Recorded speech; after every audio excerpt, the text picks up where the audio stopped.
Welcome to the Living the Dream podcast with Curveball. If you believe, you can achieve.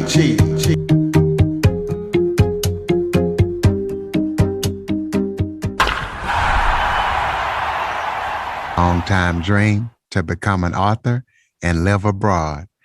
Jennifer has lived in several different countries. Right now, she's in Uzbekistan. Right now, it's late in the U.S., but it's early in the morning for her. Life has not been easy for Jennifer and her family, as she was kidnapped once. Her husband was attacked by a suicide bomber, and she almost moved to Yemen to run a newspaper. So we're going to be talking to her about why she wanted to take the plunge and leave the U.S. for good, and about her books and any other projects that she's working on. Jennifer, thank you so much for joining me today. Thank you for having me, Curtis. It's a pleasure. Why don't you start off by giving everybody a little bit of background about yourself? Sure. My early career was actually in the theater. My undergraduate major was theater, and I worked as an actor in Seattle, Washington for several years. And my writing grew out of a frustration with the kind of roles that were available to women. The kind of roles that I was being offered. As a young woman in my early 20s, I seemed to only ever be cast as young ingenues or prostitutes with the heart of gold.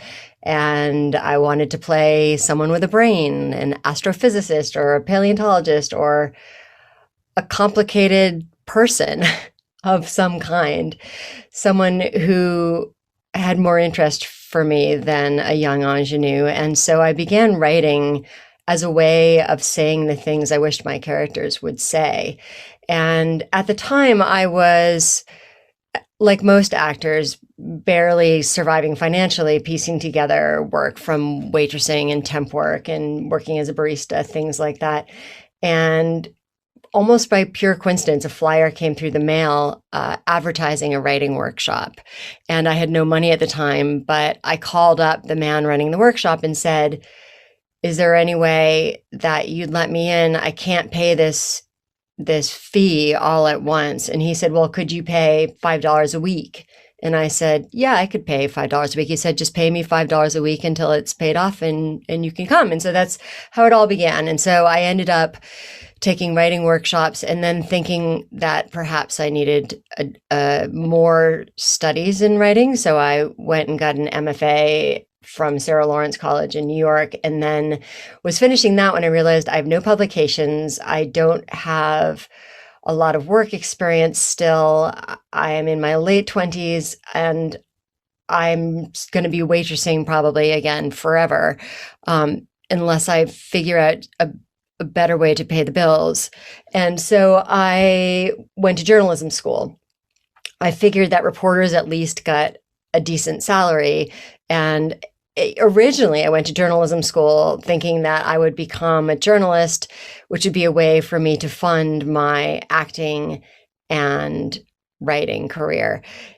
But I didn't really realize how all-consuming working as a newspaper journalist was. I loved working as a newspaper journalist. Working as a newspaper journalist taught me everything that I know about the world. It taught me how school systems work. It taught me how the healthcare system works. It taught me how municipalities work. A lot of these things I just hadn't really understood before I was covering a bunch of small towns in New Jersey and having to sort all that out. And I loved working at a job at which I was constantly learning. Every single day, it was like being in school, out in the world. And I loved that about it, but I missed being in the theater, and I had no time to do any creative writing. So eventually I moved back to the city and got a job in magazines so I could perform in small theaters in the evening. And in 2006, my life changed dramatically when I had an offer to move to Yemen and run a newspaper. Actually, the original offer came from a high school friend who wrote to me and said, "How would you like to come train journalists in Yemen?"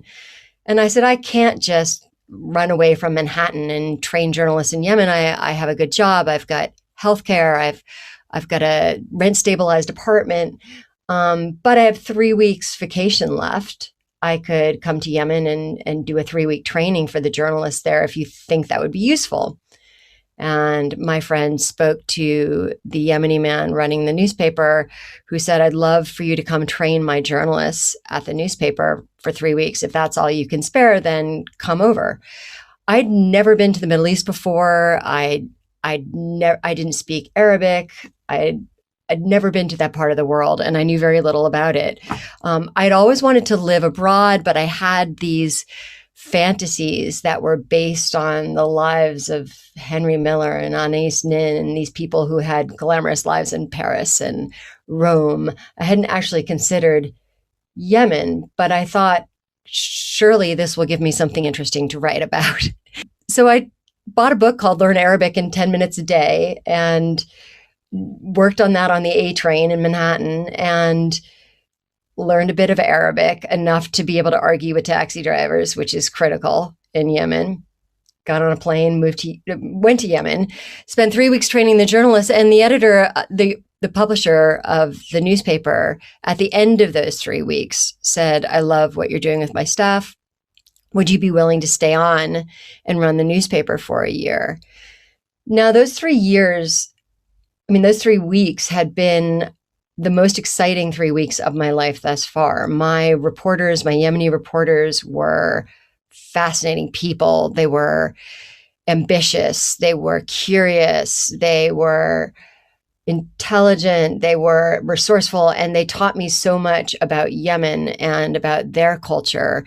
And I was learning a lot more than they were just being in their presence. And I could teach them about journalism because there wasn't training available to them. And so I felt that I was useful in a way that I had never been useful in New York. Any journalist could have done my job in New York, but there was no one else in Yemen helping these reporters be the kind of journalists they wanted to be.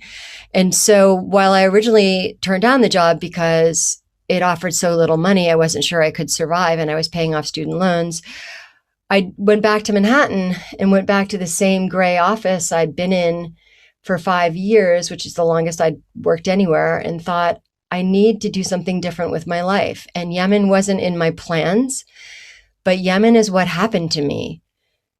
And I'd be a fool to turn down this opportunity for learning, for growth, for doing something perhaps meaningful. And if it's all a disaster, I could perhaps write a book about it. So I got back on a plane, moved back to Yemen, gave up my apartment in New York, and ran a newspaper for a year, which was the best decision I ever made.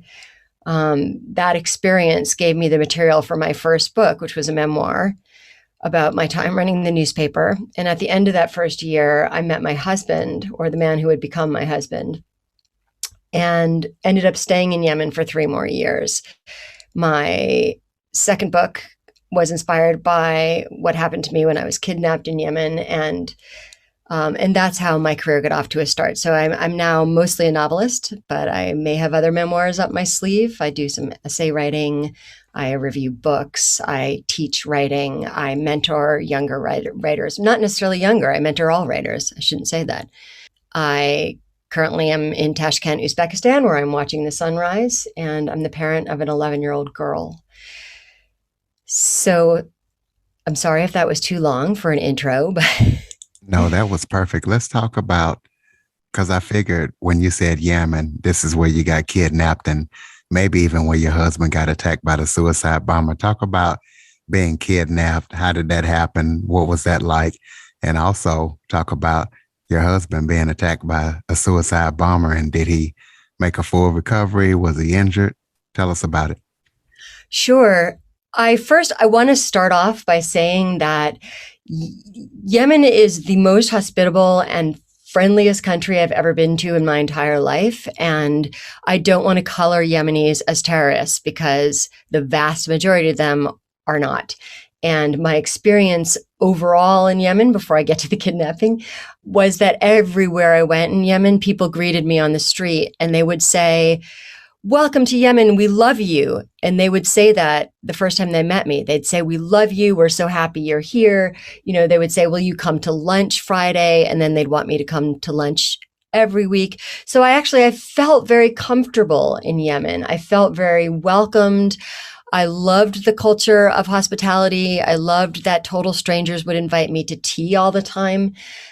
This was not something I had experienced before. And I loved that. I lived alone in a house in the old city, and my neighbors across the street would just knock on my door and invite me over, not knowing who I was. And it was really lovely to be in that kind of community. And so after 3 years of living there, 3.5 years by the time I got kidnapped, I felt very at ease living in Sana'a, Yemen. I had many friends there. I went hiking every single week with a group of Yemeni hikers. And I had just started hiking with a group of some foreign women who invited me to join them. And on our second outing, so just as a little background, my husband at the time was the British ambassador to Yemen. He had 10 bodyguards without whom he was not allowed to leave the house. And once we were officially together, I had one bodyguard, which tells you something about my relative importance to him, at least in the eyes of the British government. This bodyguard came with me every time I went hiking, which took some getting used to. And that day, we set off to meet the other women. And there were 5 of us from 5 different countries. There was a Romanian woman, a Norwegian, a British woman, a French woman, a British woman, and me. And we set off walking. We weren't that far from Sana'a. We hadn't crossed a checkpoint because at the time we were told we were not allowed to cross checkpoints. There were checkpoints all over the country. And there was some talk about the security situation worsening. And so we were told to stay relatively close to the city. So we thought we were in a safe area. The bodyguards had recce'd the area and told us it was okay. So we set off hiking. And at the time, I was 6.5 months pregnant with my daughter and wearing my husband's clothes, which were very loose on me. So you couldn't necessarily tell that from looking at me. But this becomes important background for this story. So we'd been walking about 2.5 hours. We had stopped to have a picnic, and we were just finishing up when I heard our guards. They had a few guards from the French oil company Total, who were not trained, who lacked the military training that our guards had. Our guards were all Yemeni, which is really important because they understand the culture and how things work and how negotiations happen. But they were trained by the British military. And the other guards were from the French oil company. And they were all lunching together above us. And we heard a bunch of shouting, which is not alarming in Yemen because a lot of people just speak loudly. And so you can think people are shouting, but they're not. They're really saying, hey, how's your mom? How are things? And so we assumed that our guards were just greeting a group of people, a group of strangers, and sharing their food with them because that's the Yemeni way. You share your food with whoever passes by while you're eating. And then I heard, I'm not sure if this is possible for me to have heard, but in my memory, I heard a rifle being cocked and looked up and saw an AK-47 pointed at me, at us. And so we all looked up around the same time, scrambled to our feet. We figured we must be trespassing. We want to get off the land as fast as possible. And as we were starting to walk away, my bodyguard called me back. And I was the only one of our group who spoke any Arabic. And he said, you need to come back and talk to this guy. And it's counterintuitive to walk towards a man pointing an AK-47 at you. But we were trained to do everything our bodyguard told us to do without question because they generally knew how to assess the security situation much better than we did. So I followed his instructions and I walked towards this man who turned out to be the sheikh, the tribal leader in the local area. And he was with 7 other men. There were around 8 of them who were surrounding us at this time, and they all had AK-47. So one of them was positioned on a little hill above us, and I went over to the sheikh and I said, Salam alaikum, which is I come in peace. And normally that greeting is returned with alaikum salam. And if someone doesn't alaikum salam you back, it can mean they wish you harm. And so when this sheikh did not alaikum salam me back, my bodyguard became nervous and he said, why aren't you returning her greeting? This is really rude. This is not how we treat women. This is not how we treat pregnant women. And the sheikh, he didn't seem to see me. I looked in his eyes and it was like he wasn't there. It was like he didn't see me. I wonder if he had mental health issues. He just didn't seem to be present. He couldn't hear what I was saying. And that was frightening to me because I thought, this man doesn't see me as a human being. I am not real to him. And I've never felt that way before. And I had tried to say, we're your friends. We don't want a problem. And he started arguing with my guard. And while they were arguing, I slipped away to rejoin the other women who were kind of clustered together. And we were standing there while the bodyguards were talking. And I thought, I have got to let my husband know. And I lost my phone in the conversation with the sheikh. And fortunately, the young Romanian woman had a phone, and I borrowed her phone, and I'd memorized my husband's mobile number. But even as I dialed it, I thought, there's no way he's going to answer. He would be in the embassy that time of day, and they weren't allowed to take mobile phones into the embassy for security reasons. They had to leave them in little boxes outside. And he never answered the phone when I called him during the day. And I didn't remember the number of the embassy's landline. So I called the mobile, and miraculously he answered because by pure coincidence, he'd been having a meeting in our home in Sana'a and with some security forces from Yemen. So I could not have timed that emergency call better. And I was on the verge of panic. And when I called and I said, we're in trouble, we're surrounded by men with guns, it was as if I'd called to read him the weather report. He didn't even take a moment to breathe. He said, okay, do you have a satellite phone with you? Is Mohammed with you? How far are you from the road? Utterly, he's trained to deal with situations like this, not with his wife, but he's very good at being calm in an emergency. And so I handed off the phone to my bodyguard and stayed talking to the other women while the guards tried to negotiate our release. And it was around this time I noticed that I was starting to experience contractions. And I thought, stress can bring on premature labor. And this is definitely the most stressful experience I've ever had. And I worried that I would give birth to my daughter prematurely, hours from medical care in a country that had very high maternal mortality to begin with and was probably not equipped to deal with a very premature infant. And I thought, if I continue to freak out, I'm going to lose her.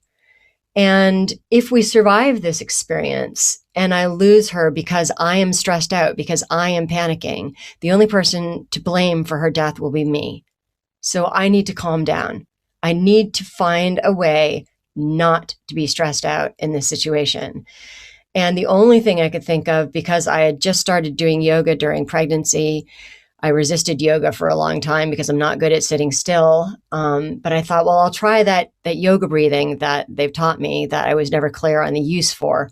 So I just did that and created my own little mantra for my daughter and said, stay in, stay in, stay in. It is not safe for you out here. You need to stay in. And just kept doing that. And the other women were incredible. Not one of them panicked. Not one of them freaked out. And they were protective of me because I was pregnant. So one of them would put her hand on my shoulder and they tried to make jokes. And I could not have been kidnapped with a better group of women. They were far calmer than I was. And their presence helped me to calm down. And we were there for the rest of the day while negotiations went on. And at various points, the kidnappers would say they could let us go and then change their minds. And then they'd try to herd us in toward this house. And we'd walk very slowly because we didn't want to be inside. And there were various negotiations with the Yemeni government about whether they'd be willing to give them something in return for us. But of course, our countries don't pay ransoms. So that was not an option. And for good reason. You don't want kidnappers to make a business of it. So you don't want to pay ransoms because that will just increase kidnapping. But when you are kidnapped, you start to have different feelings about that. But anyway, so we basically spent the day waiting and watching, the fights and waiting for something terrible to happen. At one point, the French guards were ready to draw weapons, and you just do not ever be the first person to draw a weapon in Yemen. If you draw a weapon, there's going to be a shootout and people will die. And our guards knew that, they were armed to the teeth, but they did not draw their weapon unless they absolutely were forced to. And my guard was amazing, saved my life that day by negotiating with them. And eventually, at the end of the day, they let us go. And we walked as fast as we could, afraid they would change their mind once more. And in the meantime, my husband had sent his armored cars and all his bodyguards towards us, but they couldn't. Armored cars weigh a ton, so they can't get off the road. So the French had sent a pickup truck to come get us, and we climbed we walked for about an hour, maybe half an hour, maybe an hour down towards the road, and then the truck met us and we climbed in the back and it ferried us to the road. And all the way, my husband couldn't be there because all the guards were with me, so he couldn't leave the house. But they eventually got us home safely. And my husband, again, when I got back, seemed incredibly calm. And I said, "Weren't you worried?" And he said, "Worried? I didn't have time to be worried. I had to get you out." And, the head of his bodyguards, on the other hand, was in floods of tears, having just seen perhaps his entire career go down the tube if he'd lost me. But it all worked out. So I was rescued. And then, so that's that experience. And my husband's kidnapping happened a little while later that year. So that kidnapping happened in August of 2009. My daughter was born in November 2009. And then 2010, in the spring, in April, my husband was on his way to work in an armored car. And they take different routes to work every day so that their route doesn't become predictable to anyone who might want to target them. But my husband's car was targeted. Diplomats in some countries can be easy to target because they have diplomatic plates on their cars, which he did. And there was some debate over whether this was wise to identify yourself if you were a target, which my husband clearly was. So a suicide bomber threw himself on my husband's car and blew himself up in an explosion that was strong enough to land the suicide bomber's head on top of a 7-story building nearby. And the car was covered with body parts, but it was an armored car. Thank goodness. If it had not been armored, my husband would not be with me today. But because it was, he survived, and his driver was incredible, because continuing to drive after someone's blown himself up on your car and your windshield's covered with body parts is a challenge. And so he got my husband to the embassy, and he immediately went into, again, work mode, trying to keep his staff safe, locking down the embassy. I had been at home when this happened with the baby, and the guards who were left at the house had come rushing out and said, "You need to get in the house." And I said, "Why? What's the mishkala, the problem?" And they were like, "Oh, no mishkala, just get in the house." And I thought, clearly there's a mishkala and no one wants to tell me what it is. And I became really nervous, but it was a while before I could get anyone on the phone, and finally got my husband on the phone to tell me what had happened. And thankfully, I got his bodyguard on the phone, and he put me right on the phone with my husband, because he knew if he told me my husband was attacked by a suicide bomber, I'd have those few seconds where I thought he was dead. And I think he wanted to spare me that by having my husband tell me about it himself, so that I would know, because I was on the phone with him, that he'd survived the bombing. So, I mean, they did send people out, therapists, to make sure we were okay after that, to make sure he was okay after that. But it was not long after that that my daughter and I were evacuated, which seems to keep happening to us, which is something you don't really think about when you hitch your life to a diplomat, that there are chances you will be evacuated and end up in a different country from him for months at a time. So we were apart for 4 months. This time, my daughter and I were in Jordan, and he finished his post in Yemen. So that's those two experiences. Well, I'm a November baby as well. So, Me too. so we're all, me, you, and your daughter are all November babies. Yeah. Let's talk about what you said you always had a dream to live abroad. What sparked that dream, and why? Do you regret the decision? I do not regret the decision at all. I think it was reading that made me want to live abroad. I grew up as an obsessive reader. I read everything. My parents had a set of a kind of encyclopedia called the Books of Knowledge, and they included not just encyclopedia type things like the history of how sugar is made and how molasses is extracted, but fairy tales and stories from the Arabian Nights and all kinds of things. And I, read my way through the Books of Knowledge. I spent a lot of time in the library, and I was fascinated by travel, by the act of travel, by being on ships or airplanes or in other countries and living in other cultures. And that curiosity persisted as I grew up. Travel was always appealing to me. I grew up in a very nice small town in Massachusetts, but as a child, there wasn't a single moment I didn't want to leave. And I don't know why that is, except that I guess I had the wanderlust early. But I always knew that that was not where I was going to spend the rest of my life. And I left home at 15 to go away to school at an alternative school in Vermont, where I got to shovel cow poop and work on a farm. And that was an important part of my education. But I think it was books in the end that made me want to travel. And I think that because I worked as an actor for so long, and because I was so resistant to working regular hours and having normal jobs, I never really had very much money. I went to grad school entirely on loans, which took me forever to pay back. And then once I was trapped in that student debt, I couldn't figure out how to live abroad. I didn't know how people got jobs abroad. Now I know all the different kinds of jobs you can do abroad, but at the time I just didn't. No one had told me how to apply for jobs abroad or how to make money while living abroad. I just read these, books about expats living abroad who generally came from family money, who didn't have to work for a living or who weren't paying off student loans. And so it took me a while. It took Yemen to begin teaching me how to live abroad.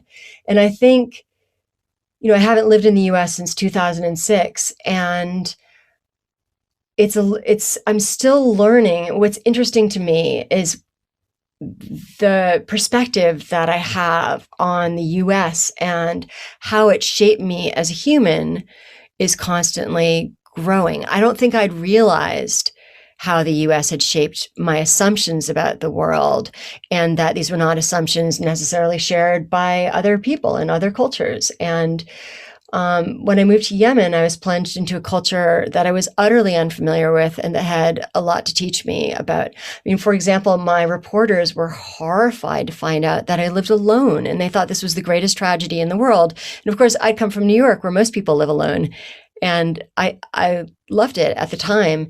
But my Yemenis would never live alone. They can't imagine wanting to live alone. They live very communally. They're attached to their families, to their communities, to their tribes. And I loved that. And I think, I read an essay just recently about related to the pandemic and people's various ways of reacting to the pandemic, and one of the problems with getting people to take the steps they need to take for us to get out of the pandemic is they need to think about the common good.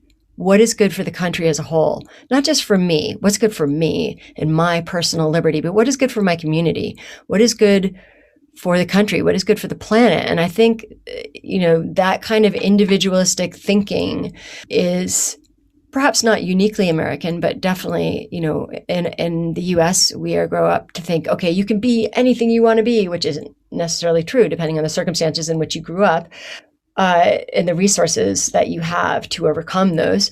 But we are not taught, think about the community and what you can give back and what you can cultivate. How can you cultivate a greater care of the environment around you?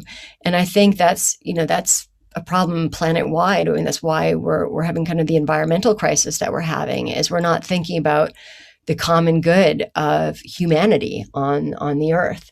And so I think, I don't know, these are a lot of the thoughts that run through my mind these days as I think about the situation of the planet, and when I think about the US. I mean, and the strange thing about living abroad is that it's not that, I never feel I fully belong to anywhere we live. We spent 4 years in Bolivia. We spent a lot of time in London. We lived in Jordan. We are now in Uzbekistan. And I don't fully belong to any of those countries. But when I go back to the US, I no longer feel I fully belong there, except maybe in Manhattan. I think Manhattan is still a bit of the home of my heart, and a few other places. But I feel a bit of a stranger in some ways. And that can be a little bit hard. I mean, I think that the in-between space, living between cultures, is a very fertile place to live, certainly as a writer. I'm always learning things and examining things from the perspective of different countries and cultures and languages. I mean, learning languages is like learning new ways to think. And so I love that. I love that we get to learn languages, even though it's tough. And every time I move to a new country, I have trouble. The first time I go to a grocery store, I get so overwhelmed, I'm almost in tears. But you get past that. You have to figure out the labels in the grocery store so that you know you're buying shampoo and not olive oil. But, you do feel like you're almost a 5-year-old forever, because you go into a store and you have to point at things and say bread, chleb, in a way that, it keeps you humble, I suppose. But I mean, there's challenges with being far from the people I love. Every posting, every country has allowed me to connect with more people I love, and I wouldn't trade that for the world. But living abroad and moving as often as we move, which is every 3 or 4 years, means that I feel like I live in a permanent state of nostalgia and longing, because there are always people I'm missing. It doesn't mean that I don't connect with people where I am, although that's been more difficult in the pandemic because we don't leave home all that often at the moment. So it's not a great time to make friends, but I know that everyone else around the world is experiencing similar things. So, well, let's flip over and talk about your acting career and your journalism career. What was the biggest role, or who was the biggest actor you ever worked with, and what was the biggest story you covered when you were journalism? Okay, so I mean, my acting career was in small theaters. I don't think my acting career would meet most people's definition of success, but for me, I love the theater. I just like to be working in the theater. I like to be working as an actor. I wish I were living in countries where that was possible. But my favorite role that I ever played was the character of Lily in Why We Have a Body by Claire Chafee. It's a wonderful play that premiered in San Francisco a long time ago, and has 4 really fascinating female characters, and I got to play a lesbian private investigator, and I just loved that role. And I worked for several years with a lesbian theater community, lesbian theater company in the Lower East Side, I'm bisexual, but they didn't discriminate against me because of that. They they embraced me. And the theater community, that particular theater community, is run as a collective. And so I loved that way of doing theater. I loved that everyone got to work on productions and that people took turns directing and producing. And we got to audition and be part of things, and that we supported each other. And I thought that was a wonderful way of being in the theater. In Seattle, it was more kind of an individualistic theater career where I would go and audition for parts. And I did, I love Shakespeare. So Shakespeare was one of my favorite playwrights to perform. But it was always, I felt like actors were, even though all my friends were actors, there was this competitive aspect. And that didn't seem to exist in the Wow Cafe theater community that I belonged to in the East Village. And so I really loved working there and was still working there at the time at which I left the US. Working as a journalist, I started off, I had an internship up near Boston at the Patriot Ledger for a summer, and then got a job working for a daily newspaper in New Jersey. And that was pretty exciting because, as I mentioned, that's where I learned a lot about how the world works. And I covered homicides, I covered accidents, I covered healthcare, we did a fascinating series on heroin use in Morris County, New Jersey. And Morris County, New Jersey is this wealthy, largely Republican county that pretended they didn't have a drug problem. But my first year at the newspaper, some 19 people died of heroin use. And we each were assigned one or two people to profile and write the entire lives of these people who had died. And part of the point of this was to say that heroin use touches everyone of every age, every race, every ethnicity. Like this is a diverse number of people. I mean, people of all ages are dying, and this is not being dealt with in this county.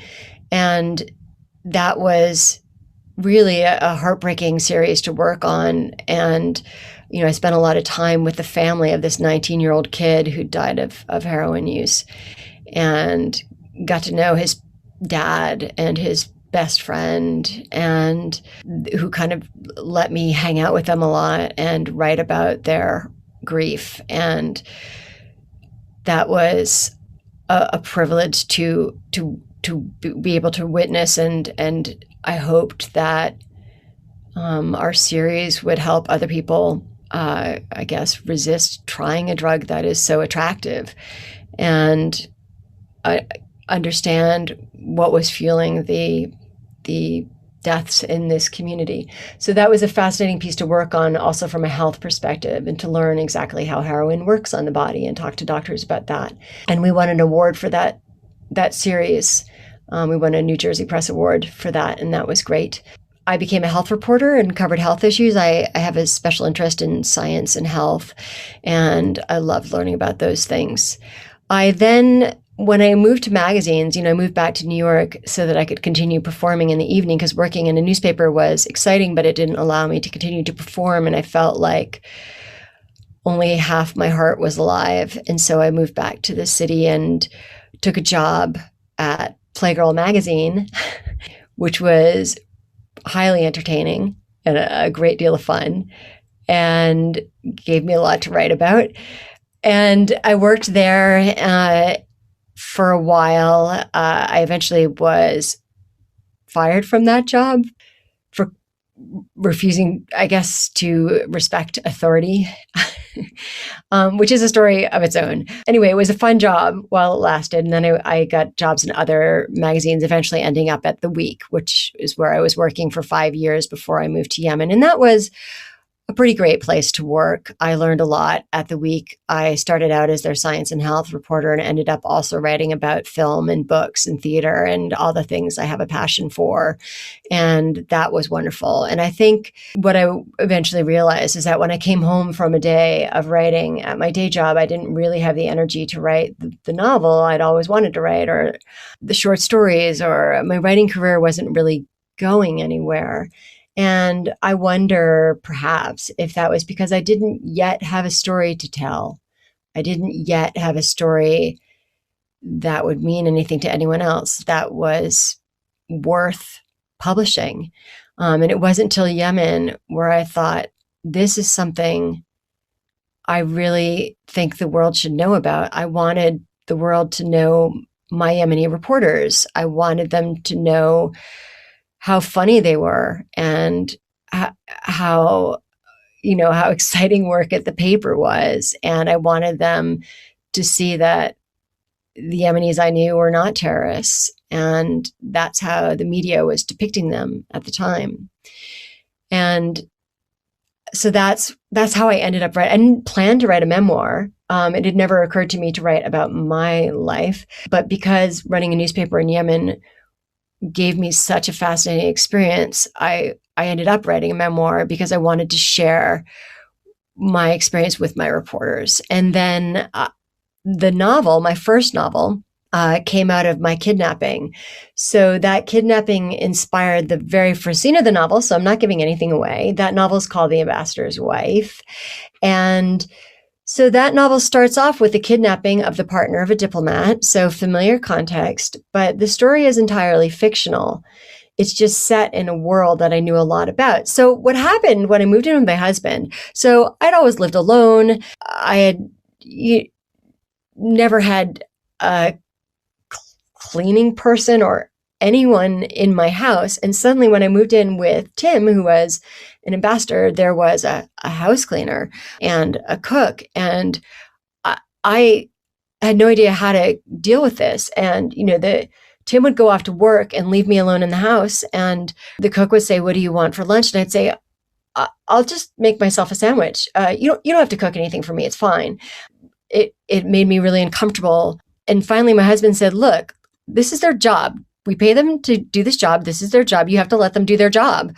But it was a real shift in my life to live in this really surreal world. And it wasn't just the privilege of the world, but also the fact that we in Yemen constantly had visitors, and those visitors were fascinating. They included Scotland Yard and hostage negotiators and ministers, and we had different people to dinner almost every single night, which can be exhausting, but also pretty interesting. It can also be pretty boring if it's like all oil company executives or something.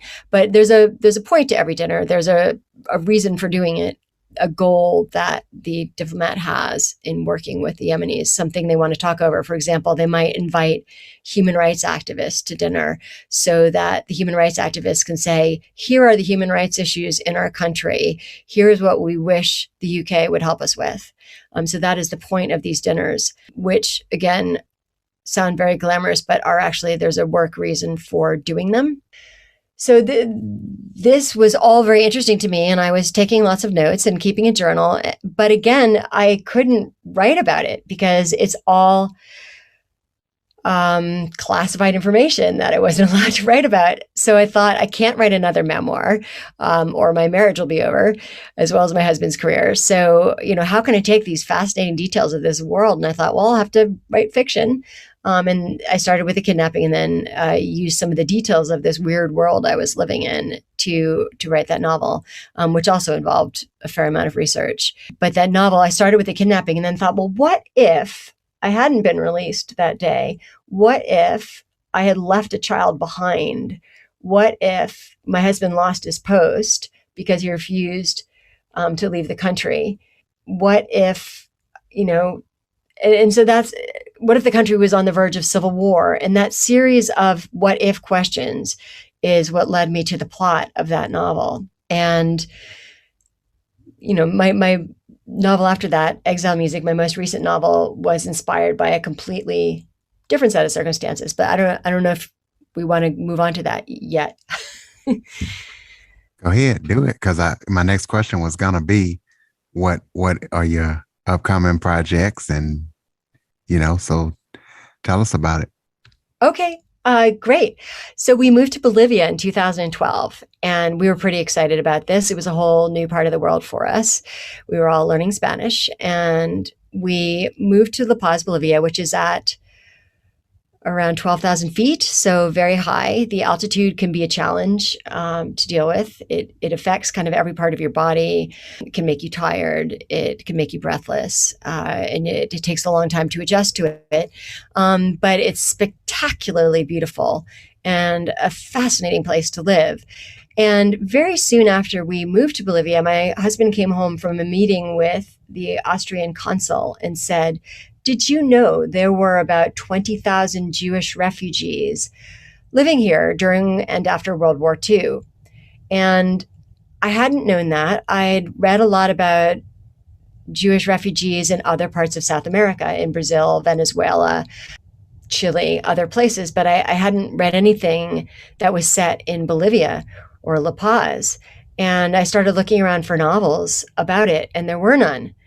There were some memoirs, which I read. There's a beautiful memoir called Hotel Bolivia, written by Leo Spitzer, and about the first 10 years of his life. He grew up as a Jewish refugee in La Paz. And it's a beautiful memoir. And so I became kind of interested in what life must have been like for these people who had lost everyone they loved, their homes, their money, their careers. They'd lost everything. And suddenly they were in the middle of the Andes in a city that was more like a village back then, in very thin air and in a culture they didn't understand, in a language they didn't understand. How did they cope? How did they find resilience? How did they find a way to live their lives under these circumstances? And very early on in our posting, I met a man whose parents fled Poland, but it was a part of Poland that then became part of Ukraine, then part of the USSR, and then part of Poland again. But his parents spoke Polish. They fled after the war, after their 2-year-old and their parents were murdered by the Germans and the Ukrainians. And they ended up in Bolivia, and my friend John was born right after they landed in La Paz. And he started telling me his family story, which interested me. And then he introduced me to other survivors. Most significant was, for the purposes of the book, was a man named Guillermo Wiener, who left Vienna at the age of 8 with his parents to flee to Bolivia. And he grew up learning Spanish from his landlady's children and eventually built an incredible career. He was obsessed with movies, and on his ship over from Europe, he had climbed up into the first class deck so he could sneak into the movies. And once he grew up, he ended up owning 3 cinemas in La Paz and becoming the head of the Cinematography Association, and just had this incredible life. And came to consider himself fully Bolivian. At one point, Austria invited him back kind of as an apology for murdering all your people. And he refused and said, nothing on earth would ever induce him to go back to Austria. He is fully Bolivian now. And there were a lot of details he told me about his life that really helped inspire my story. My book, Exile Music, is a novel. It is fictional. But my hope in writing it was that anyone who'd actually lived through that experience, those survivors who are still alive, would recognize the context. And so my fictional family, the father plays viola with the Vienna Philharmonic. The mother's an opera singer. The daughter grows up around music. She's around 11 when they flee Vienna to come to Bolivia. The father he starts out by teaching music to support his family. Orally, the daughter learned Spanish from her landlady's son, like Guillermo did, and they become friends. He helps introduce her to the culture, and she tells him a bit about her experience, and they form a friendship. And the mother, on the other hand, she can't recover. She's left a son behind in Europe.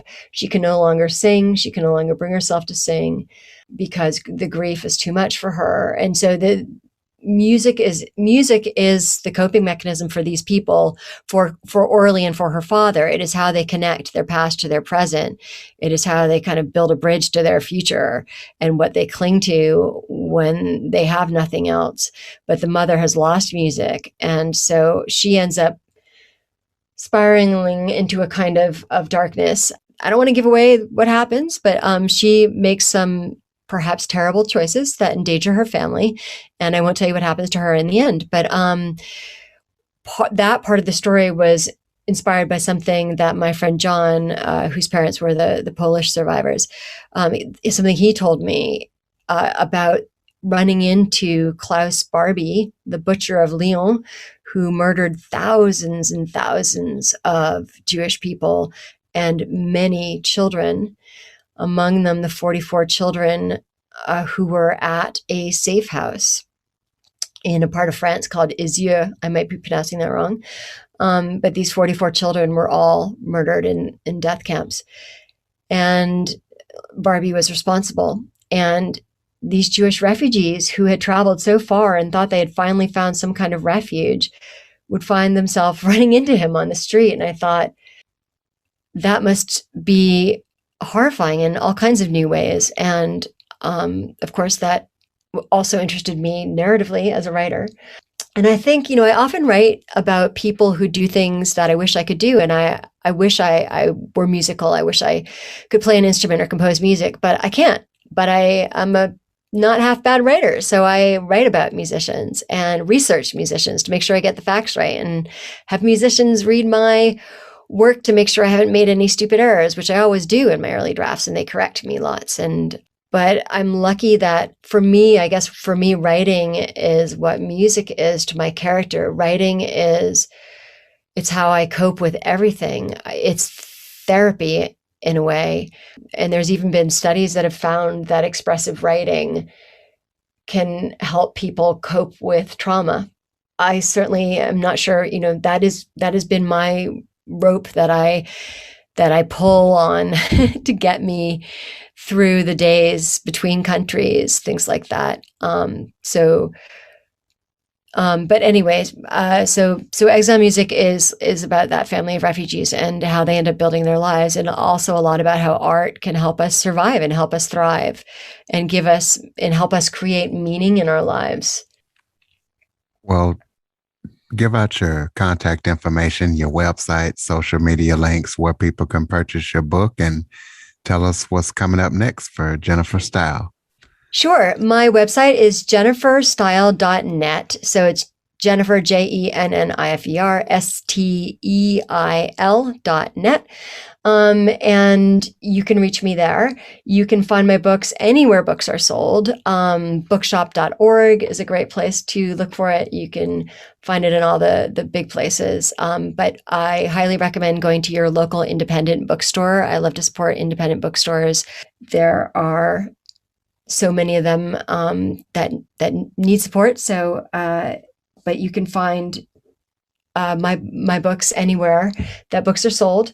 My social media, so I'm on Twitter at JFStyle7, and you can just search for my name on Facebook, Jennifer Steil, again STEIL, kind of a strange spelling, and I'm also on Instagram, so you can look for me there, Jennifer F. Steil on Instagram. And next, so I've just finished a new book, which is also set in South America, but is about an underground community. A lot of literature has been written about undergrounds that are largely male underworlds, male undergrounds with male gatekeepers, run by men, inhabited by men, with a lot of violence. And I thought, what would an underground look like if it were women? What if it were queer women? And so this new book is about a community of queer women who end up underground, not by choice, but because their families have thrown them out as a result of their sexuality. And so it's kind of what happens, how this community forms, and how they try to create change in their community. So it's set in a South American country where it's just not acceptable to be queer. It is legal, but not acceptable, and it can still get you murdered. So it's kind of how my characters cope with that. So that's been pretty interesting to write. So I've just finished that, and I'm working on a new book that will be set here in Uzbekistan. You got any final thoughts before we close it out? I guess I do have a final word of advice for anyone who might be trying to write something or might be dealing with rejections in any career. Just kind of rejections as a way of moving forward is, when I was an actor, I read a book by Michael Shurtleff called Audition that said, you are going to get 50 no's for every yes. So you just need to go out there thinking, I need to collect my 50 no's. So every time you get a rejection, you're like, okay, go, that's one down. I got to get 49 more to get to the acceptance. And that's helped me a lot. And I think it might be helpful to writers who might be just starting out to know that even the most experienced writers get rejected, because writing is a very subjective process, and every editor of every journal has their own tastes. And so your piece might be rejected somewhere, accepted someplace else. But just a journalism teacher of mine once said, treat the word no as hello. It is a starting place. So I guess that those are also words that have helped me throughout my career. Ladies and gentlemen, jennifersteil.net. Please be sure to follow, rate, review, share this episode to as many people as possible after you listen. Also, Android users, go to the Google Play Store, download the Living the Dream with Curveball podcast. Jennifer, thank you so much for joining me today. Thank you so much, Curtis. It's been a real pleasure. As many people as possible after you listen. Also, Android users, go to the Google Play Store, download the Living the Dream with Curveball podcast. Jennifer, thank you so much for joining me today. Thank you so much, Curtis. It's been a real pleasure. For more information on the Living the Dream podcast, visit www.djcurveball.com. Until next time, stay focused on living the dream.